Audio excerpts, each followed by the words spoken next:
Halo semuanya, perkenalkan saya Muhammad Alif Rabbani dengan nomor induk mahasiswa 25020822211 dari jurusan akuntansi, Binus Online Learning, Binus University.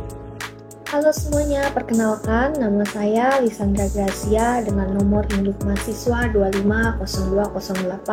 25020822256 dari jurusan akuntansi, Binus Online Learning, Binus University.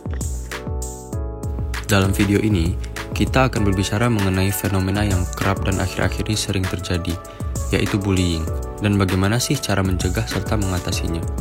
Yuk, mari ikut bersama kami.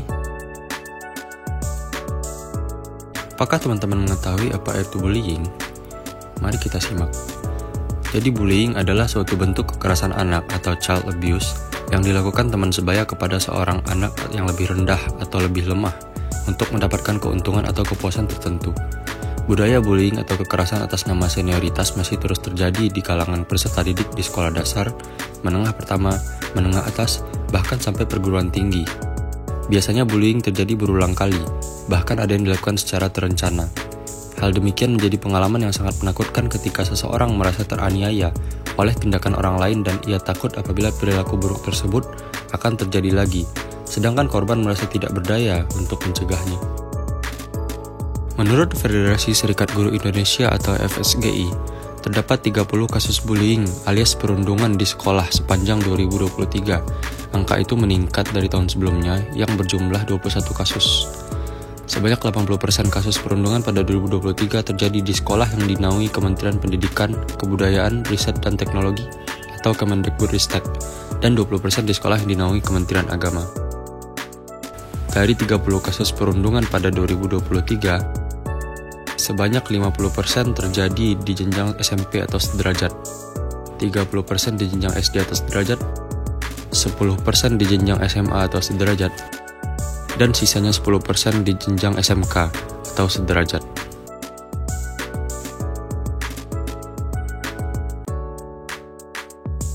Nah, apakah teman-teman di sini tahu apa saja jenis bullying? Jenis bullying ada verbal, di mana perundungan ini melibatkan bahasa verbal yang bertujuan menyakiti hati seseorang. Perilaku yang termasuk antara lain mengejek, memberi nama julukan yang tidak pantas, memfitnah, pernyataan seksual yang melecehkan, meneror, dan sebagainya. Ada juga jenis bullying fisik. Perilaku yang termasuk antara lain menyakiti fisik seseorang, merusak barang orang lain, mencuri barang orang lain, sikap atau gerakan tubuh yang vulgar, tidak sopan, memukul, menendang, meludahi, mendorong, mencekek, melukai menggunakan benda, memaksa korban melakukan aktivitas fisik tertentu, menjambak, merusak benda milik korban, dan lain-lain.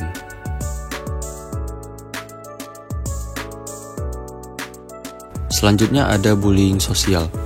Perundungan sosial antara lain pengucilan, berbohong, menyebarkan rumor, mempermalukan seseorang di depan umum, dan menghasut untuk menjauhi seseorang. Kemudian ada bullying ancaman. Perundungan emosional ini terjadi dengan cara membuat korban merasa marah, takut, cemas, hingga tidak nyaman dan melakukan hal-hal secara terpaksa.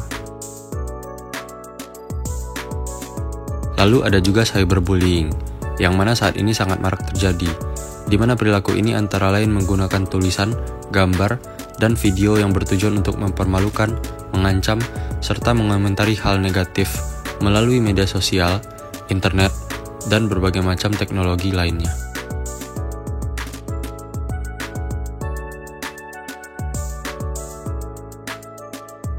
Jenis bullying yang terakhir yaitu bullying seksual, di mana pelaku menyentuh bagian tubuh seseorang tanpa adanya persetujuan dari kedua belah pihak.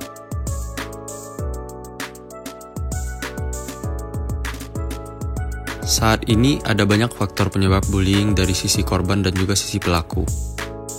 Dari sisi korban sendiri, penyebab tersebut dikarenakan ada anggapan perbedaan fisik, misalnya memiliki ciri fisik tertentu yang mencolok, seperti lebih kurus, gemuk, tinggi, atau pendek dibandingkan dengan yang lain, berbeda dalam status ekonomi, memiliki hobi yang tidak lazim, atau menjadi siswa dan siswi baru. Faktor pada korban juga terjadi karena dianggap lemah, tidak dapat membela diri, dan memiliki rasa percaya diri yang rendah. Lalu korban juga bisa dibully karena kurang populer dibandingkan dengan yang lain dan tidak memiliki banyak teman. Nah, sementara dari sisi pelaku sendiri, tentu bukan tanpa sebab mereka melakukan bullying terhadap korban. Hal ini dapat disebabkan mereka peduli dengan popularitas, memiliki banyak teman, senang menjadi pemimpin di antara teman-temannya. Mereka dapat berasal dari keluarga yang berkecukupan, memiliki rasa percaya diri tinggi, dan memiliki prestasi bagus di sekolah.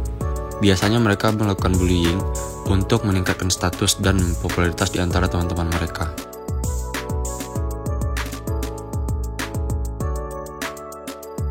Faktor lainnya juga dapat disebabkan karena mungkin dulu mereka pernah menjadi korban bullying di masa lalu, sehingga mereka mengalami kesulitan untuk diterima di dalam pergaulan pertemanan mereka. Lalu kesulitan untuk mengikuti pelajaran di sekolah, mudah terbawa emosi, merasa kesepian, bahkan yang lebih parahnya lagi mereka bisa mengalami depresi.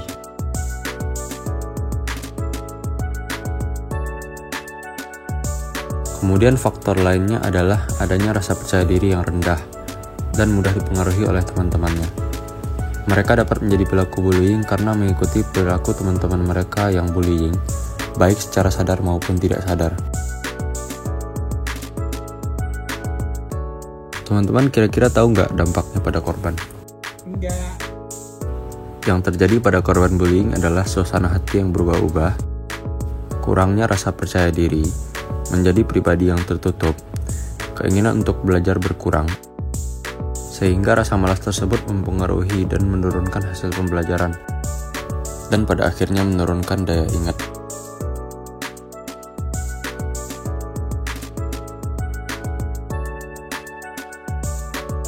Selain itu, bullying juga dapat menyebabkan depresi pada korban, sehingga menyakiti diri sendiri, menyakiti orang lain, menyebabkan perkelahian antar sekolah, dan yang lebih buruknya lagi adalah melakukan bunuh diri.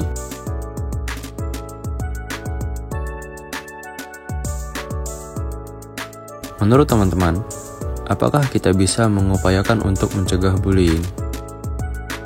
Jawabannya adalah tentu saja bisa. Dengan cara upaya mengatasi dan menanggulangi tindak perundungan melalui pendidikan karakter, seperti memperkuat pengendalian sosial. Hal ini dapat dimaknai sebagai sekumpulan cara yang digunakan oleh pendidik untuk menertibkan peserta didik yang melakukan penyimpangan, termasuk tindak kekerasan dengan melakukan pengawasan dan penindakan, mengembangkan budaya meminta maaf dan juga memberi maaf, menerapkan prinsip-prinsip anti kekerasan, memberikan pendidikan perdamaian kepada generasi muda, serta meningkatkan dialog dan komunikasi intensif antara siswa yang satu dengan siswa yang lainnya dalam suatu lingkungan sekolah.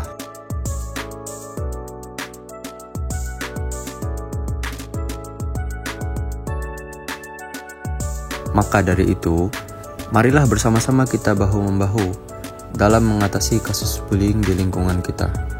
Marilah kita tanamkan bahwa melakukan bullying itu bukanlah sesuatu yang keren, indah, atau mendapatkan nilai lebih. Sebaliknya, itu merupakan perilaku yang tidak terpuji, dan bukan merupakan sesuatu yang dapat dibanggakan.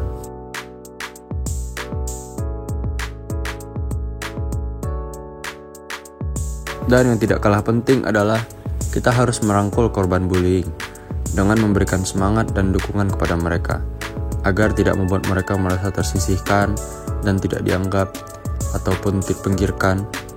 Kita semua adalah sama dan setara. Tidak ada yang lebih tinggi ataupun lebih rendah, sehingga tidak ada yang sepatutnya melakukan kasus bullying, dan kasus bullying pun tidak harus terjadi.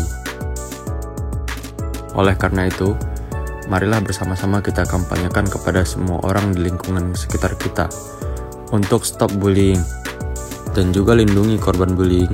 Kita kawal kasusnya sehingga mereka mendapatkan keadilan yang sebenar-benarnya.